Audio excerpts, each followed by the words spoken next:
Thinking Aloud.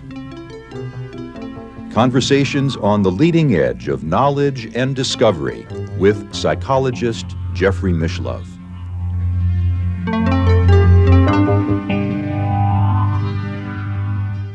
Hello and welcome. I'm Jeffrey Mishlove. Today we'll be exploring life journeys of 21st century spiritual healers. In fact, that is the title of a book and doctoral dissertation by my guest, Dr. Mary Baxter, who is an intuitive consultant, author of Life Journeys of 21st Century Spiritual Healers, and also Getting Started with Your Pendulum. She received her doctoral degree for this research from the California Institute of Integral Studies. Once again, this is an internet interview, and now I'll switch over to the internet video. Hello, Mary. It's good to be with you once again. Good to be with you too, Jeffrey. And today we're going to talk about really what was your specialty, the subject that you spent, I'm sure, years studying in your doctoral work. How is it that people living in these modern times end up choosing a career as a spiritual healer? Yes, because it's not your everyday typical thing.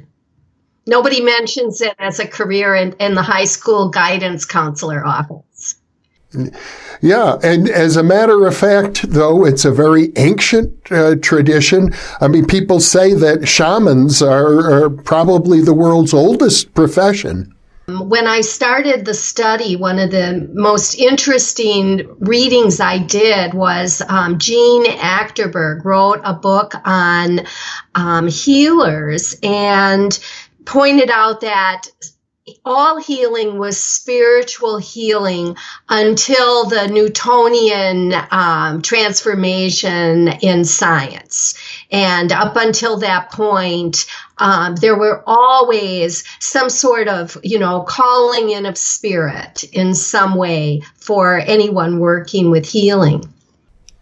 In fact, as I recall reading your book, most of the earliest healers, it seems, were women. Yes. Yeah, it was definite because of the caring.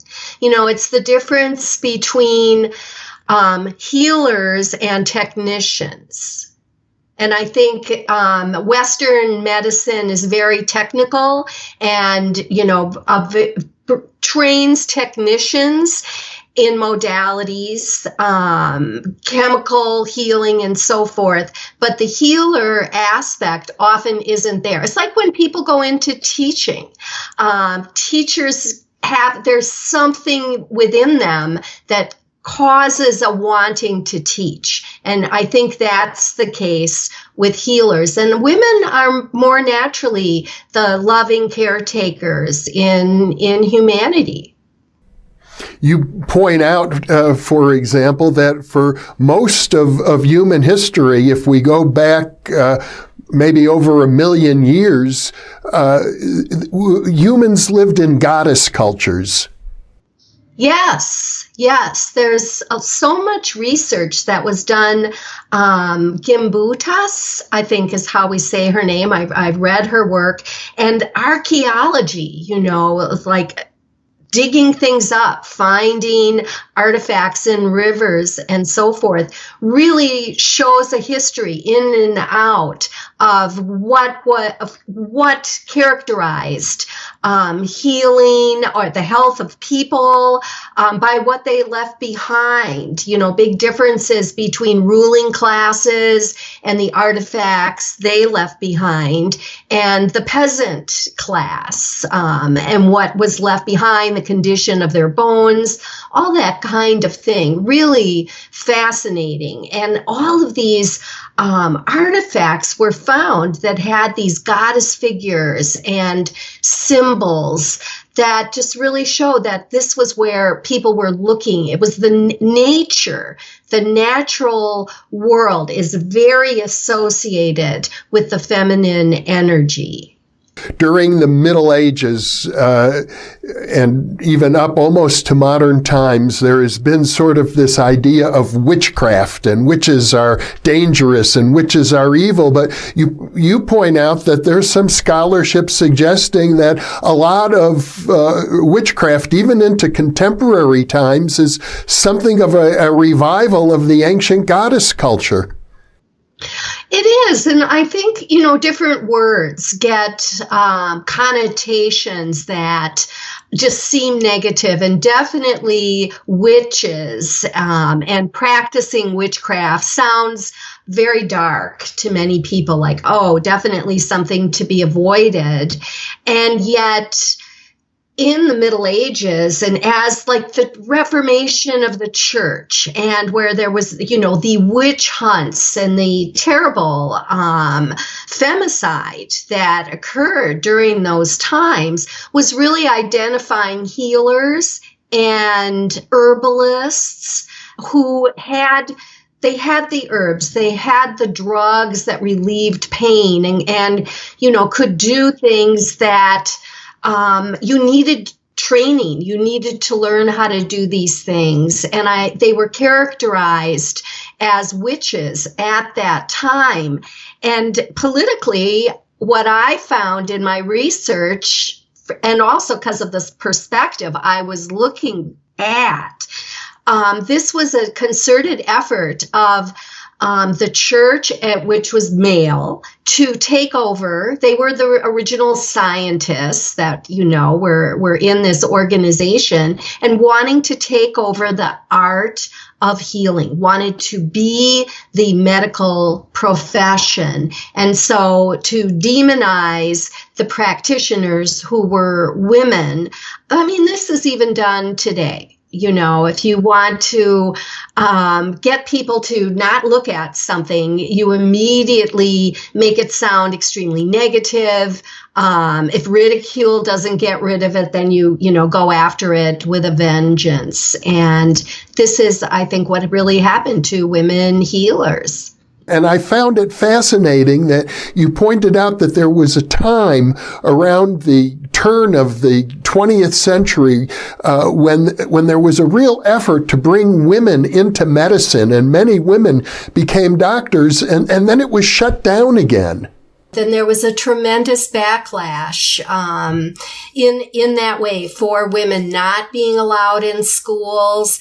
And even when they were, there was nowhere for them to go and practice or be interns. They would even have to go, like in the United States, they would have to go. There were certain schools, one or two open in Europe, but it was very difficult. I wonder why that is. Just a rough road, I think, for women to hold on to something that comes so naturally to them, to be healers. One of the things that really struck me going through your work is that the lives of women, the life histories of women, seemed in your presentation to be riddled with difficulties and trouble, things often having to do with what it's like to be a woman, that often men have a different experience. Yeah, men and women do have different experiences. And for me, that was very interesting. And being a woman, experienced it more as I grew up and got older. But I remember as a child, and just not getting it, like there is no difference. And at one point when I realized it, I wanted to be a boy. I wanted to be Timmy on the TV program Rin Tin Tin. He got to do such cool things. And I remember telling my mother this because I wanted that freedom that I saw in my brother. Which was very different than what I was experiencing right in the same family. And in this research, particularly women who were in very rigid Christian churches, Mormon, Amish, but some combinations of religions that were also comprised their lives, like their whole community of what they grew up in, experienced like repression. They were not expected to become educated. They were expected to get married very young and start having children. And to, one of them says, stand by your man, no matter if he was out, had left you and was out doing drugs and being with other women and experiencing life without you. There was no acknowledgement. And so women were thrown out of their communities as bad people because they were just training to become a nurse, so they would have an ability to give a life to their child. So that was kind of alarming to me. But very real as something that can be experienced. People had, in this research, issues with religion, or it seemed to give them some light in their lives where they found ritual and at least this acknowledgement that there was something more than the physical world that they could connect with. And so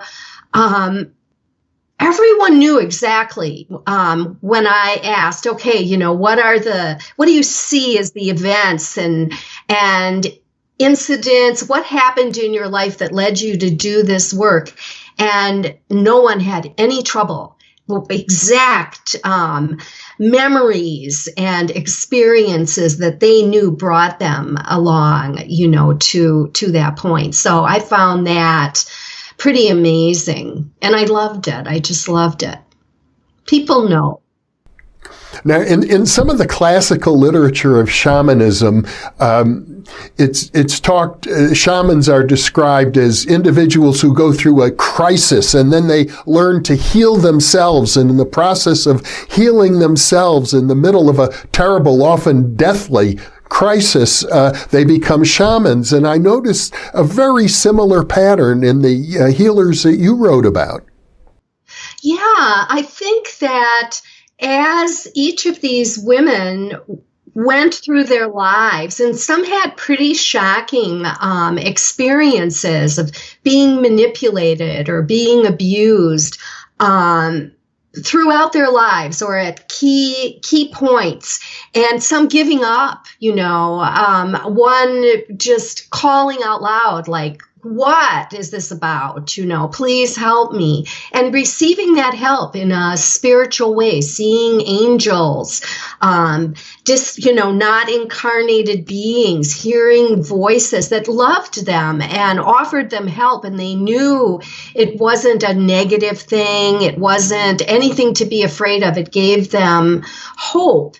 And so this whole idea, and even throughout their lives where different things would happen, there was a sense of that there was a point to it all, that they weren't alone, and that no one wallowed in it and stayed feeling victimized, because they were, in victim situations, some people will stay there and use that, I'm this way because, and then that's it. That's, a limit to what they're going to do in their lives. But none of these people had that experience. They came out of it with, I think it gave such empathy for others. There's an understanding for what other people go through that makes it possible to offer healing, because compassion and empathy are such a big part of helping someone heal themselves, because that's where it goes, is accepting that there's a way and being able to do that. Healers help you heal yourself. They don't do something to you. I think it's useful when we talk about spiritual healing, maybe to try and define it a little more, because in one sense it might be thought of healing of the spirit. That's probably the most important part of it, but I think most spiritual healers are also known for dealing with physical illness. Well, often that's what puts a person in a desperate state. They have intense pain. They're given a diagnosis of a potentially deadly illness, and they're going through things to heal using common methods or the prescribed methods, but nothing's getting better. And so I think it's more out of desperation that people seek out spiritual healing. And often it's a mental, psychological experience. It doesn't just have to be physical. Like, I think all energy healers, which could be, there are many people who practice forms of energy healing, like Reiki, quantum touch, and so forth, that may not talk about spirit so much, but they're dealing with the field around you, giving that idea that something is happening beyond the physical. And what I've really learned, and I believe this, that everything is really happening in the invisible before it takes root into our physical experience. If you think, I think science has identified 11 dimensions, and we're in the third dimension. These bodies are in the third dimension being affected by what is happening. So we have these subtle bodies. We have a chakra system. All of these are identified in energy healing or Eastern medicine, Chinese medicine, the meridians and so forth. So it's not foreign to think of energy healing. And the spiritual part comes in if we can identify that we have a soul, that we have a spirit aspect to ourselves. And healing at that level, what I find, reaches right into the physical body. It cannot help but change what is there unless someone holds on to it, or something has moved so far into the body that it could be difficult. Yet people experience miracles.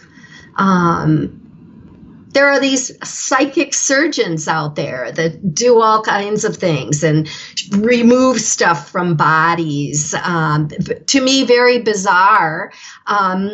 And yet I can't judge it. I haven't experienced it. And experiencing what I do in healing it is just miraculous. It is amazing what happens. So an openness to something else is beneficial, I think. Well, since you brought up the subject of psychic surgery, I did do an interview with James McLennan, a sociologist who studied the phenomenon extensively, and as others have, and I'm told by these people that there's a lot of fraud going on. Well, actually, fraud may not be the best word, but tricks. That shamans who do that often seem to find that if you can do a little sleight of hand and pull out a chicken liver and tell somebody you're removing an illness from them, it puts them into a state of awe. And that state of awe may be actually conducive to real healing.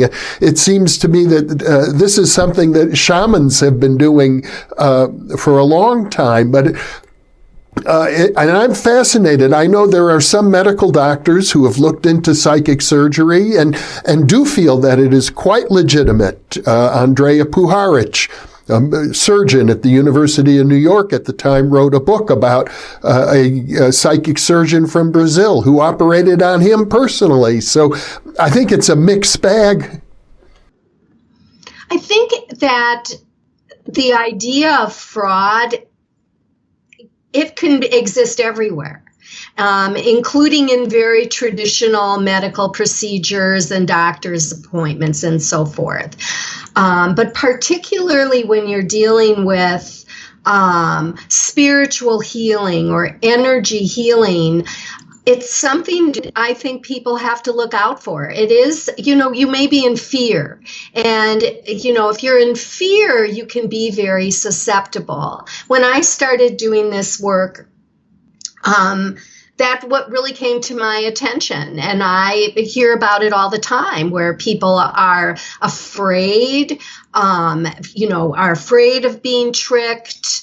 And there are signs. If, you could go to someone for a simple psychic reading, and a little tidbit is laid out of something to be afraid of, and being hit up for enormous amounts of money. I've had people come to me telling me they've paid someone $40,000, $70,000 to remove a curse. And they're still, experiencing these things, and they can't get a hold of the person. That's, I think, terrible. Don't do that. This is not the way I work, and nor anyone in the study. There's an exchange of money going on because it takes time. If it's your profession, if it's your work, there's a need to be compensated, but not at extraordinary amounts, having no effects and based on fear. I think anytime if you go to someone and they keep planting fear, go away from that person, or if they are. I recently had someone call me who I worked with and taught this method of healing and so forth, and I just was so shocked that he now was identifying him as like the second coming of Christ, and very grandiose channelings and so forth. It was very sad to hear, and also to find out somewhat what was happening in his personal life, where he had become very abusive. So this is not a healer, I think you can only practice healing to the extent that you have healed. Well, you describe in your own life, I have to say, of the various crises people have gone through in the process of becoming a healer. Your own story is about as dramatic as any I've ever read. It seemed as if you were having simultaneous crises with your children, with your partner, and with your property all at once. That particular circumstance, going through it, was just incredible. And I didn't see any way. I did not understand it at all. I couldn't understand it, but I could believe it because it was unrolling right in front of me. And the method that changed it all was the soul clearing and property clearing. And it was the clearing, the identification of presence, of entities, of history that had happened on that land, combined with similar information about me, my partner, my children at the time, all coming together like in this incredible storm that I would not wish on anyone. And in hindsight, it's great that it's in the past. And while that was such an experience, out of it came this beautiful healing, this finding of what for me was my life purpose that I wasn't finding in typical, going to grad school, learning to become a psychologist. It wasn't doing it for me. And when this happened and this way of being, this way of healing was experienced, I knew that was why I had that experience. How else would I have found it? And who knows? Maybe I would have found it in some more gentle way later. But that's what happened. Even though there was this seeming like miraculous transformation of that property, the relationships in the family, it didn't stay like that. As time went on, there would be eruptions that I would look at, like, how could this be happening? And so I really learned from all of that to grow, that there were changes I was very reluctant to make that eventually simply had to be made. And, I think that's part of the learning process of not only learning to heal others, but having to heal myself. I think as a healer, you only have the capacity to heal for others as much as you are able to do it for yourself, or you just don't understand. You don't know. And in all of the healers that you've written about, the 10 you studied and 3 others I know that you have included biographical information of, it seems as if one of the consistent patterns is this overcoming of crisis. And on occasion, it's not just one crisis, it's a series of repeated crises without falling victim to them, at least for long. Yeah. I think that is really key, that I remember feeling like a victim, and I knew who my victimizer was. And that was a big part of my identity for a long time as I went through that. And I was really helped by, it irritated me to hear someone say to me, well, you're not a victim in this situation. And yet that stuck with me. Because how could that be said? And then learning and realizing what was I choosing? What was I doing? That was keeping me in that situation. And it can be really scary, very difficult to make the changes that we need to make to get out of those kinds of circumstances. But it can be done. And then once we do it, we have a whole new set of things that we understand and can offer to others. For many years, as I worked as a healer, what I knew how to do for women in difficult relationships was how to stay in it and be calm, how to function within that dysfunction. And not until I broke out of that and let it go and did a whole other level of my life opened up. And also, my healing practice just exploded, because I think people want to learn how to really transform their lives and not just how to kind of deal in really difficult. If you can get out of something, very good. If you cannot, you learn how to live within it. And we all have different opportunities. It seems to me that one of the crucial issues for a spiritual healer has to do with stigma, self-esteem, and sort of living on the margins of society. Just this week, I released a video with one of my oldest and dearest friends, who is now a spiritualist minister who spent 7 years in prison.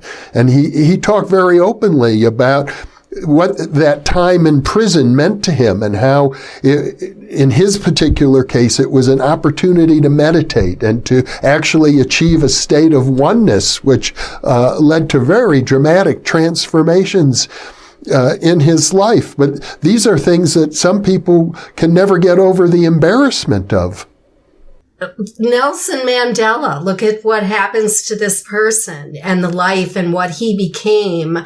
Malcolm X, famous people who spent time in prison.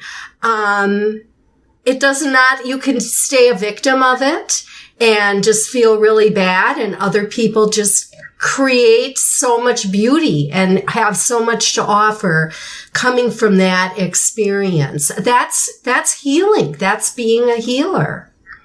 But in other words, there's a conflict between the social milieu that the individual is in and their own sense of their budding, let's call it, spiritual gift.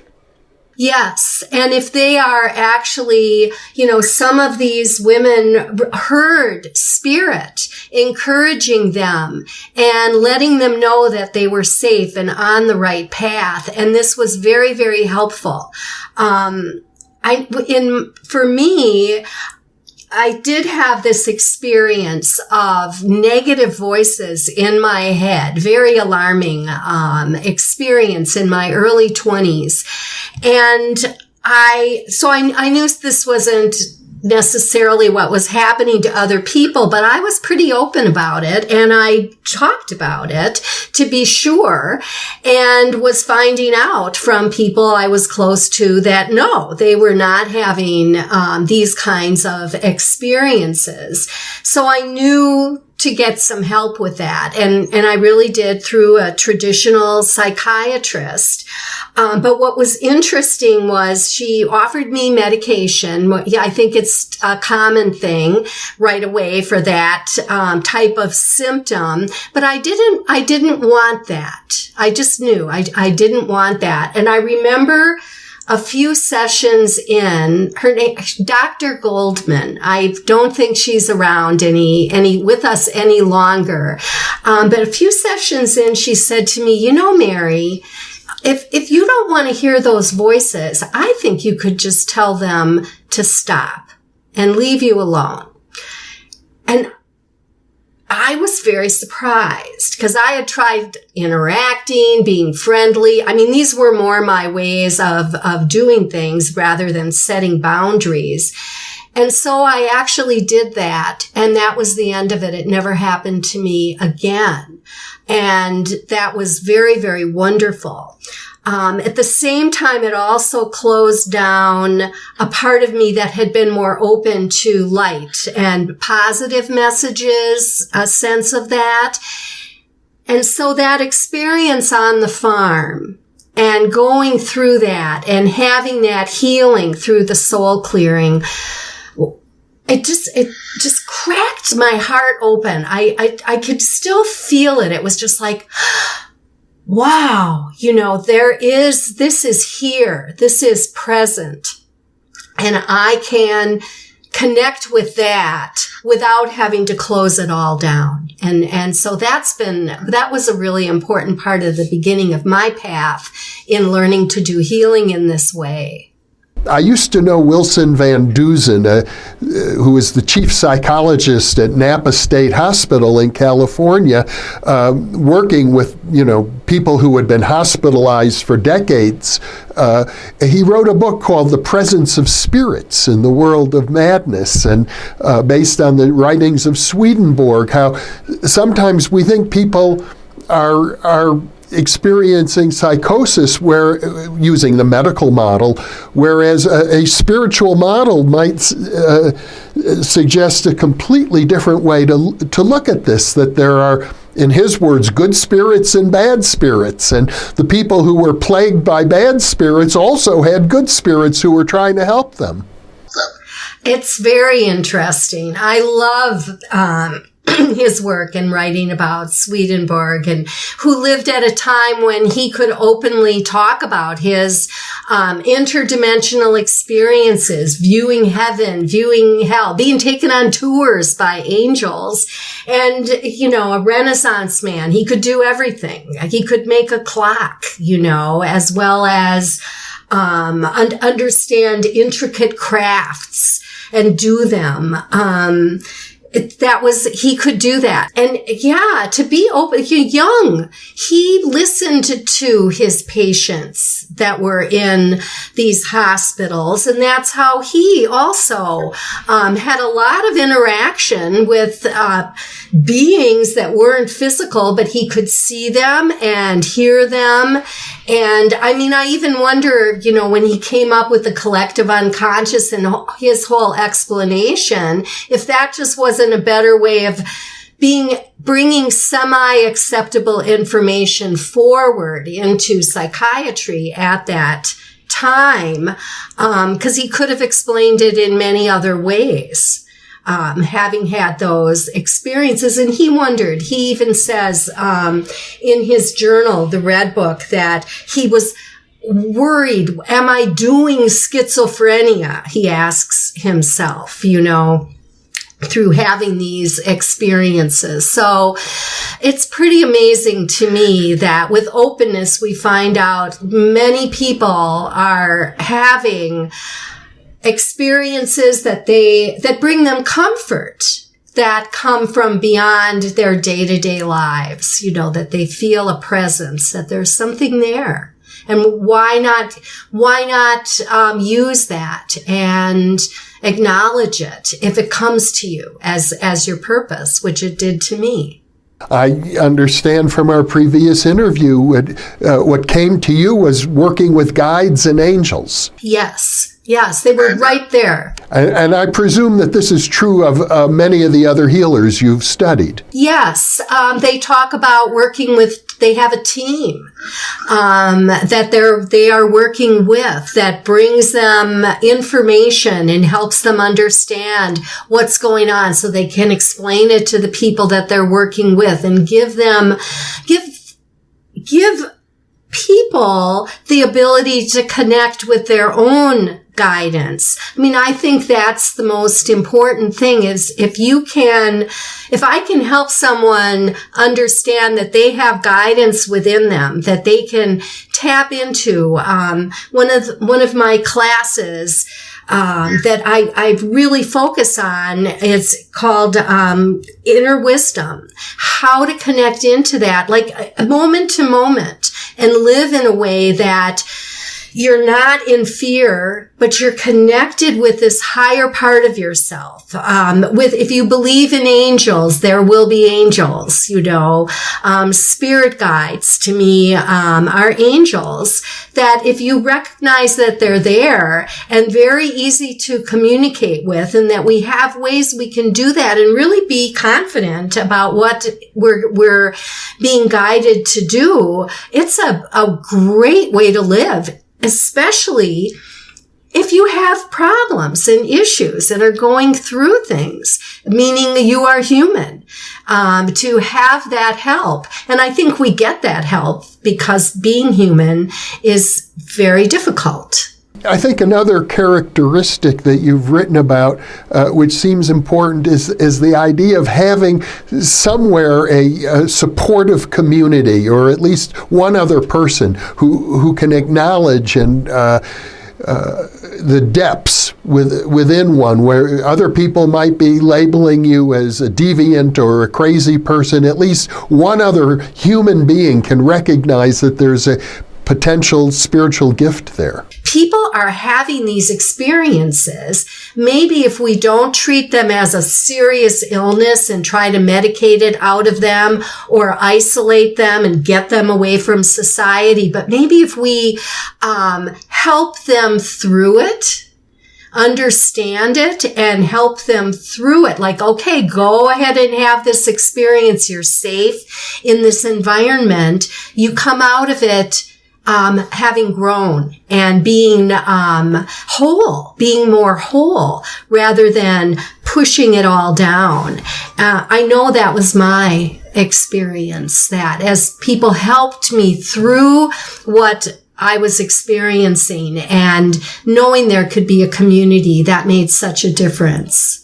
Mary Baxter, it's been a real pleasure once again having this heartfelt conversation. I think there may be thousands of people out there whose lives can be touched by a discussion like this. I know some of the greatest healers and inspiring people that I've ever experienced had gone through periods of being really dejected and feeling rejected. And when one person reaches out and acknowledges them, it makes a huge difference. So I think this video is likely to have that impact. So thank you so much for being with me once again.